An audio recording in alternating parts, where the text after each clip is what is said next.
In this video I'm going to talk about back button focusing, and I'm going to tell you why I think you definitely don't have to use it, and also I'm going to give you an alternative method to use instead. So some of you out there will already know what back button focus is, some of you might not. So if you don't know what back button focus is, I'm going to explain it for you now. Basically, the old way of focusing, which I still do, with autofocus, originally you'd have to press the shutter. So you'd press the shutter halfway and that would focus, then you'd press it completely and that would take your picture. With back button focus, what you're actually doing is separating the focus from the shutter, from actually taking the exposure. You're making it almost two separate things really. So with back button, you'd use this button on the back here, which is the AF on button. This is on a Canon 1DX Mark 1. I think they're usually in the same place anyway. It's the AF on button, which is a little bigger than the other ones. Now when you press this button, this will engage the focus. So it's important to note that this really only works with a tracking autofocus. So servo on Canon or AFC, the continuous tracking autofocus. And basically with back button focus, how it works, you would press the button and that would actually engage the focus. So if you're tracking a bird in flight, for example, whilst you hold that button down, it's focusing on the bird. Then when you want to take your picture, you press the shutter button and that's going to take your shot. So the back button to focus, shutter button to actually take the picture. Pressing the shutter in this situation doesn't affect the focus in any way, it merely takes the exposure. So why would you want to do that? What is the actual benefit? Well, there is a benefit. It's actually quite smart in the way it works. So it's really to make it easier to recompose. So the best example is, this works with the tracking autofocus. So if you're tracking a bird in flight using your thumb on the back button focus, on the AF on button, and then you're taking your shots as you go along, if the bird lands on a perch, but you want to recompose, get a slightly different composition, you don't want it in the centre, you can use that button still, focus on the bird, and then as soon as you take your thumb off, you can recompose the camera and it's not going to change the focus. You take your picture and it's not going to change the focus again, because the only thing that affects the focus is the AF on button. But is this actually the best way of doing things?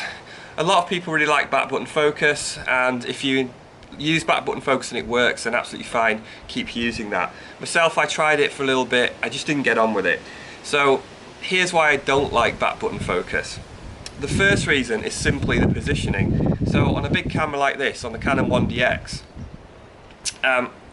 getting my thumb round there and applying that pressure the whole time, I just find it quite uncomfortable. And if you're actually doing that for quite a few hours, eventually your thumb's going to get quite tired. So I don't like it for that reason.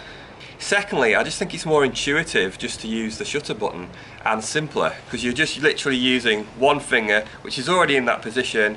It's not as uncomfortable, so it just seems easier to use that one button, and you're not having to use two buttons.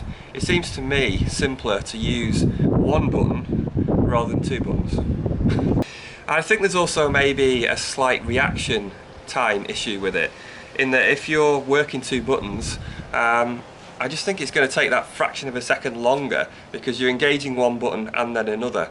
And in wildlife photography, a fraction of a second can make all the difference. So again, for that reason, I just think it's easier just using the one button. So I do actually like the principle of back button focus, mainly because it kind of allows you to switch between one-shot autofocus and tracking autofocus very quickly. I just don't like that technique of doing it. For me, I don't feel comfortable doing it. So I've actually come up with a different way, which I think achieves the same result, but in a different way. So I've actually set up my AF on button on the back to disengage the autofocus. So this is the complete opposite of back button focus. So when I push the AF on button on the back, it's going to stop focusing. So what I will do, if I'm photographing birds in flight, I'll be using the old technique, using the finger on the shutter, focus and firing as I'm going along. If that bird then lands on a perch and I've got more time, I'll focus on the bird, I'll then push the button on the back of the camera to disengage the focus. I can now recompose the shot and take the picture. So I find that just makes sense to me, because what I'm doing basically, the more difficult situation where I have less time following the bird in flight, I'm just using the one finger, less to think about, feels more comfortable. But when I've got more time, when the bird's landed and I want to recompose, then I'm actually using two different buttons. So that just makes sense to me. The more difficult situation, I'm using one button, less to think about, and then when I have more time, it's easier, I'm using two buttons to recompose and engage the focus. So I think that works for me. If you're thinking about it, if that sounds good, give it a try. So this video is in no way to say don't use back button focus. If you use it and you love it, absolutely fine. Most people seem to prefer back button focus, but there's loads of people out there just saying that you have to use it and you're not a proper bird photographer if you don't, and all this stuff, which is just complete nonsense. Whatever works for you, use it. You don't have to use back button focus at all. So hope you found this video useful. I'm sure I'll get a few death threats maybe in the mail or eggs at the window or something, but that's all fine. Everyone's entitled to their opinion. Thanks for watching the video, and I will see you next time.